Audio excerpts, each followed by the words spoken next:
돌이켜보면 부족한 것은 나였습니다. 주님은 항상 잘하셨습니다. 돌이켜보면 나는 악했습니다. 그런데 주님은 선하셨지 않습니까? 주님은 내 인생에 단 한순간도 무관심하지 않으셨습니다. 때로 내가 잘못했을 때 주님은 내게 어려움도 주셨고 질병도 주셨고 때로는 징계도 주셨습니다. 사실 그것도 주님이 선하시기 때문이었습니다. 주께서 나를 괴롭게 하심은 주의 성실하심으로 말미암음이니이다. 주님이 정말 나를 위해서 내 편이 되셔서 배후에서 일을 하고 계시는 것이 분명한 사실이다, 그 말입니다. 이걸 믿어야 합니다. 느헤미야 9장 넘겨보시겠습니다. 느헤미야 9장입니다.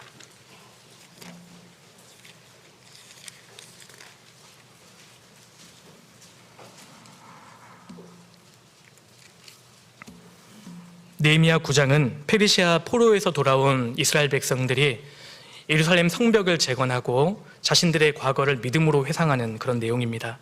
9장 12절입니다. 낮에는 구름 기둥으로 인도하시고 밤에는 불 기둥으로 그 행할 길을 비추셨사오며. 이스라엘 백성들을 주님이 불 기둥으로 구름 기둥으로 지켜주셨습니다. 그뿐만이 아니었습니다. 15절입니다. 저희의 주림을 인하여 하늘에서 양식을 주시며 저희의 목마름을 인하여 반석에서 물을 내시고 또 주께서 옛적에 손을 들어 맹세하시고 주마하신 땅을 들어가서 차지하라 명하셨사오나.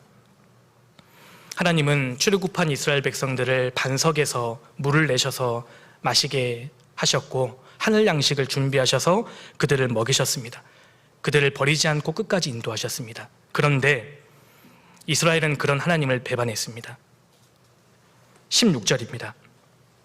저희와 우리 열조가 교만히 하고 목을 굳게 하여 주의 명령을 듣지 아니하고 거역하며 주께서 저희 가운데 행하신 기사를 생각지 아니하고 목을 굳게 하며 패역하여 스스로 한 두목을 세우고 종되었던 땅으로 돌아가고자 하였사오나. 이 말씀은 가데스 바네아의 반역 사건을 말하는 겁니다. 10명의 정탐꾼들이 그 땅은 좋은 땅이기는 한데 우리가 도저히 차지할 수 없습니다. 우리는 그들 앞에서 메뚜기였습니다. 이렇게 보고하니까요, 이스라엘 백성들이 초상집처럼 울기 시작합니다. 그리고 두려워지기 시작하고 교만해지니까요, 하나님 말씀에 불순종합니다. 심지어 금송아지까지 숭배합니다. 18절. 또 저희가 송아지를 부어 만들고 이르기를 이는 곧 너희를 인도하여 애굽에서 나오게 하신 하나님이라 하여 크게 설만하게 하였사오나. 하나님이 얼마나 배신감을 느끼셨겠어요. 그렇게 잘해줬는데 결정적일 때 불순종하고 그들은 배반했습니다.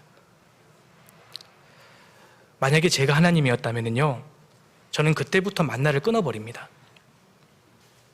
저 같으면 한 사흘 동안은 구름 기둥을 좀 걷어들였을 것 같아요. 좀 이거지라고요.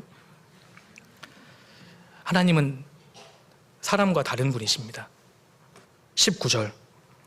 주께서는 연하여 계속해서 긍휼을 베푸사 저희를 광야에 버리지 아니하시고 낮에는 구름 기둥으로 길을 인도하시며 밤에는 불 기둥으로 그 행할 길을 비치사 떠나게 아니하셨사오며 또 주의 선한 신을 주사 저희를 가르치시며 주의 만나로 저희 입에 끊어지지 않게 하시고 저희의 목마름을 인하여 물을 주시사. 하나님은 선하신 하나님이십니다. 제가 느헤미야 9장을 읽다가 정말 감동적이었던 것은요, 12절에 나오는 하나님의 은혜하고요, 15절에 나오는 하나님의 은혜하고 19절부터 20절에 나오는 하나님의 은혜가 동일하다는 겁니다. 그 사이에는 이스라엘의 불순종이 있습니다. 이거 생각해 보셨습니까? 이스라엘이 금송아지를 숭배할 때에도 구름 기둥은 끊이지 않았습니다. 이스라엘이 하나님을 원망할 때에도 만나가 하루도 끊기지 않았다는 겁니다. 그들은 악했지만 하나님은 선하셨습니다. 그런데 이것이 사실 우리 이야기잖아요. 우리도 광야 같은 인생을 살면서 별별 일을 다 겪습니다. 하나님 말씀에 불순종할 때도 많고요, 하나님을 배반할 때도 적지 않았습니다. 우리가 주님 마음을 아프시게 해드렸던 것은 헤아릴 수 없이 많았습니다. 그럼에도 불구하고 주님은 나를 버리지 않으셨어요. 계속해서 은혜를 베풀어 주셨습니다. 그래서 결국 우리도 이렇게 고백하게 됩니다. 33절입니다. 그러나 우리의 당한 모든 일에 주는 공의로우시니 우리는 악을 행하였사오나 주는 진실에 행하셨음이니이다. 우리는 악했지만 주님은 선하셨습니다. 우리도 이렇게 고백할 수 있지 않습니까? 돌아보면 나는 악했습니다. 그런데 주님은 선하셨습니다. 주님이 선하시다는 것은 내 인생에 단 한순간도 주님이 무관심하지 않으셨다는 의미입니다. 침 삼킬 동안도 주님은 나를 내버려 두지 않으셨습니다. 하나님은 나에 대해서 한 번도 마음이 냉랭해지신 적이 없으십니다. 주님은 선하십니다. 때로 우리가 잘못할 때에 회초리를 드셨습니다. 그런데 우리를 버리지 않으셨잖아요. 죽이는 것과 회초리로 버리는 것은 천지차이입니다. 아이를 버리는 것과 아이를 때리는 것은 천지차이예요. 예를 들어서요, 만일 우리 형제자매님들 차를 타고 가고 있는데 바깥에서 10대의 중학생들이 담배를 피우고 있다면 어떡하시겠습니까? 아유, 말세다. 어떡하려고 하냐. 자, 주님 오실 날이 얼마 안 남았다. 아유, 청소년들 문제다 하고 그냥 지나가시겠죠. 근데 만약 그 학생이 내 아들이면 어떡하시겠어요? 뉴스 평론가처럼 차에 앉아서 그냥 비평만 하고 지나갈 수 있습니까? 우리 그럴 수 없습니다. 당장 내려서요, 그 아들을 끌고 올 겁니다. 넌 안 돼. 다른 아이들은 몰라도 너는 그렇게 살 수 없어. 내가 다리 몽둥이를 부러뜨려서라도 너는 그렇게 살 수 없어. 그렇게 하지 않겠습니까? 너는 내 자식이야. 너는 그렇게 살 수 없어. 하나님이 내가 잘못했을 때 그냥 넘어가지 않고 때로 징계하시는 이유는 간단합니다. 하나님의 피로 산 아들이기 때문입니다. 그래서 내 인생이 헛되이 낭비되는 것을 주님은 못 견디시는 겁니다. 그런데 징계하시지만 버리지 않으셔요. 이 선하신 하나님을 우리가 묵상할 때마다 다시 일어날 수 있습니다. 우리는 구원받은 이후에 육신과 죄와 세상과 끊임없이 싸웁니다. 싸우는 가운데 이길 때가 많으세요? 질 때가 많으세요? 질 때가 많죠. 싸우는 가운데 우리는 반복해서 넘어집니다. 심지어 하나님을 배반할 때도 있습니다. 내 생활로서. 어떤 청년 형제님이 이런 간증하시는 걸 들어본 적이 있습니다. 해병대를 다녀온 형제님인데요, 해병대, 물론 지금은 많이 바뀌었겠습니다만 해병대 안에 많은 가혹행위도 있고 부당한 기합도 있고 그랬답니다. 너무 힘들었답니다. 하나님을 원망할 때도 사실은 많았고, 심지어는 선임들이 식사 시간에 기도하는 그 형제님을 보고요, 사람들 보는 앞에서 세워놓고 하나님을 욕하라고 했답니다. 이 형제님이 욕을 했대요.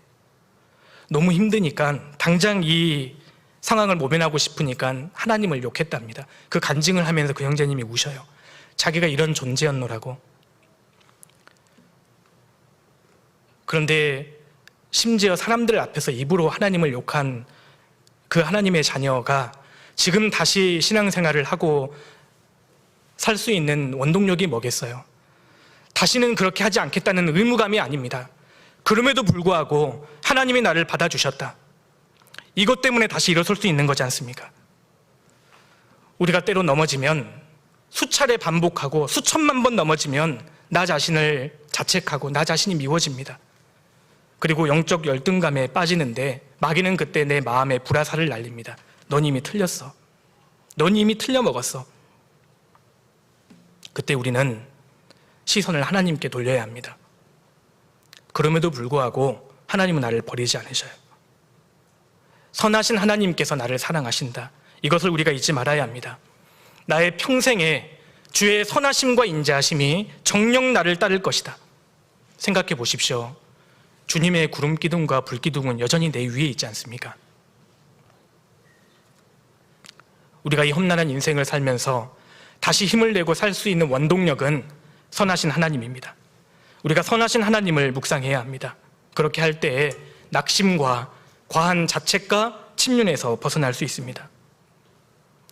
우리 중에 안 힘든 사람 있으세요? 한 번도 실수 안 한 분 계십니까? 그런데 그것만 생각하며 살겠습니까? 내 자신에 집중하지 않고 그럼에도 불구하고 나를 사랑해 주시는 선하신 하나님, 그 하나님을 묵상해야 합니다. 다윗이 이렇게 고백합니다. 내가 지극히 높으신 하나님께 부르짖으며 곧 나를 위하여 모든 것을 이루시는 하나님께로다. 다윗뿐만이 아닙니다. 우리에게도 마찬가지입니다. 주님은 나를 위해서 모든 것을 이루고 계십니다. 우리 하나님은 선하신 하나님이십니다.